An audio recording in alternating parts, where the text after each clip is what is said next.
Bonjour YouTube, bienvenue dans cette nouvelle vidéo qui est la toute dernière vidéo en Écosse et je vous emmène découvrir les mystères du Loch Ness.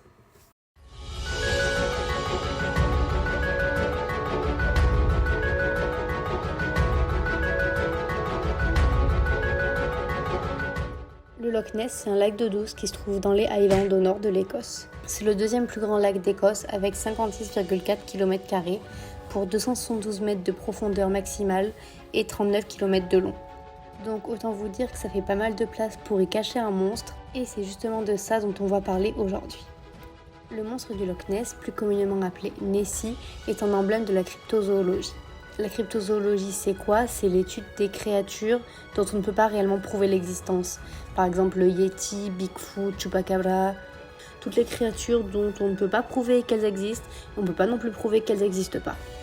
Le monstre du Loch Ness a même un nom scientifique qui est Nessiteras rhombopteryx, comme n'importe quelle créature que l'on connaît.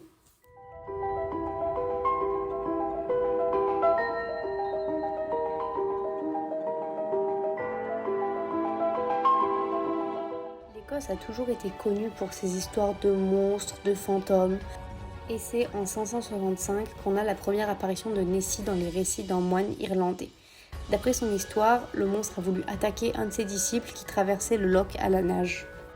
Mais ce n'est qu'entre 1933 et 1934 que Nessie devient vraiment une star internationale, parce que c'est à cette période que se multiplient les témoignages de gens disant l'avoir vu.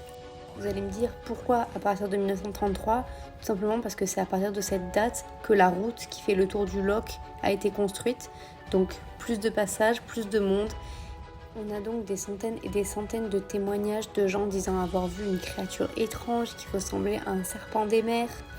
Bref, je ne vais pas citer tous les témoignages parce qu'il y en a beaucoup trop, mais parmi les plus notables, on a notamment cette photo que je pense que vous avez tous déjà vu, qui a été prise en 1934 par un gynécologue londonien, mais on en reparlera plus tard.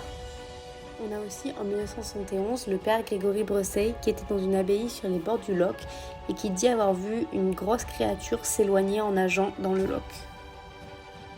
En 1972, un plongeur a dit avoir vu une énorme grenouille dans une épave au fond du loch. Il était tellement terrorisé qu'il n'a jamais voulu replonger.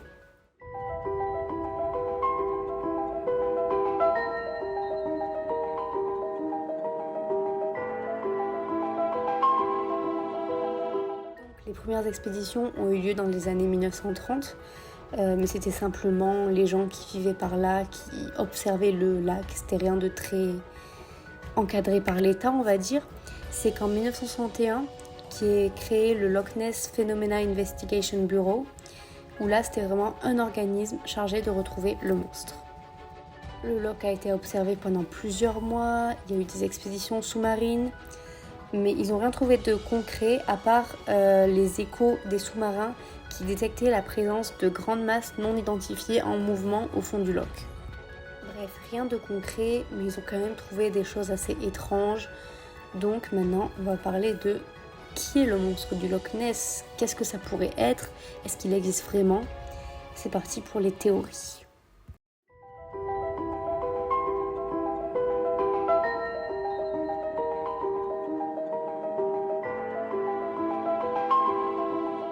Nessie serait un plésiosaure. Si on prend toutes les descriptions des gens qui disent l'avoir vu, Nessie aurait une tête reptilienne, des bosses sur le dos et un long cou qui peut redresser au-dessus de l'eau. Et cette description, ça correspond parfaitement à celle d'un plésiosaure. C'était un des plus grands prédateurs marins à l'époque des dinosaures et le plésiosaure peut vivre une centaine d'années. Donc Nessie serait le dernier de son espèce. Cette théorie est devenue encore plus populaire dans les années 70 avec l'histoire de la créature du Zuyo Maru. Qu'est-ce que c'est que cette créature ? En fait, c'est un cadavre qui a été retrouvé en 1977 au large de la Nouvelle-Zélande et ce serait le cadavre d'un plésiosaure. Mais bon, il a été révélé plus tard, après des tests ADN, qu'en fait c'était juste la carcasse d'un requin et avec la décomposition, ça a pris une forme qui ressemblait à celle d'un plésiosaure.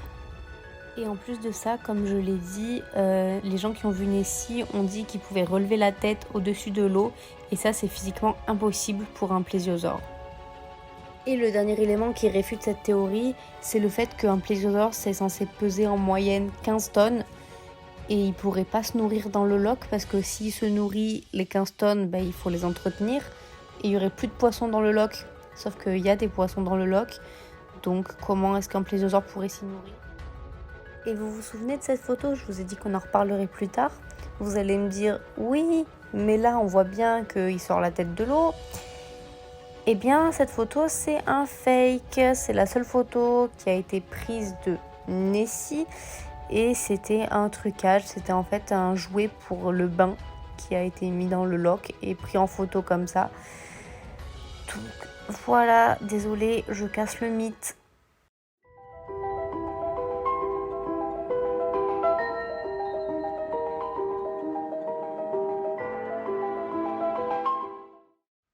Tous les gens qui disent avoir vu Nessie, eh bien en fait peut-être qu'ils ont vu un autre animal. Que ce soit un chien, par exemple cette photo, ça a été prouvé qu'en fait c'était une photo d'un labrador, pas du tout une photo du monstre du Loch Ness, mais ça peut aussi très bien être juste un poisson géant ou une anguille géante, quelque chose comme ça, ou même un phoque, parce que le Loch Ness est relié à la mer, donc c'est fort probable qu'un phoque ait pu un jour se retrouver dans le loch et que les gens l'aient confondu avec un monstre. Nessie pourrait même être un éléphant. À l'époque, c'est très probable qu'un cirque se soit installé sur les bords du loch, que l'éléphant du cirque soit allé se baigner dans le loch, et que les gens qui à l'époque savaient pas à quoi ressemblait un éléphant aient cru voir un monstre.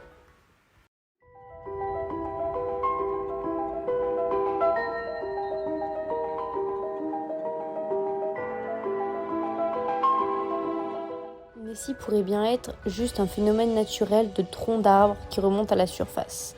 Parce que dans les troncs d'arbres, il y a du gaz et quand ce gaz se libère, ça fait remonter le bois et ça provoque des bulles et du bruit à la surface. Puis donc l'apparition du bout de bois et c'est possible que des gens aient vu ça et aient cru que ce soit un monstre qui sortait de l'eau tout simplement. Il y a aussi la théorie du phénomène sismique, parce que le nord du lac, c'est la partie la plus active du point de vue sismique et c'est à cet endroit-là que beaucoup de personnes disent avoir vu Nessie. Donc c'est possible que Nessie soit juste un phénomène naturel. Dans tous les cas, l'existence du monstre du Loch Ness est toujours incertaine parce que c'est impossible de prouver que quelque chose n'existe pas. Mais il ne faut pas s'inquiéter, si un jour Nessie apparaît, le Scottish Natural Heritage a un plan d'action pour s'en occuper, pour faire en sorte que le monstre ne soit pas en danger, pour le relâcher dans la nature et faire des tests ADN pour savoir qu'est-ce que c'est que cette bestiole. Et voilà, c'est la fin de cette vidéo sur les mystères du Loch Ness. J'espère que ça vous a plu, j'espère que vous avez appris des choses. Dites-moi quelle est la théorie la plus probable pour vous et on se retrouve la semaine prochaine pour une nouvelle vidéo. Bisous!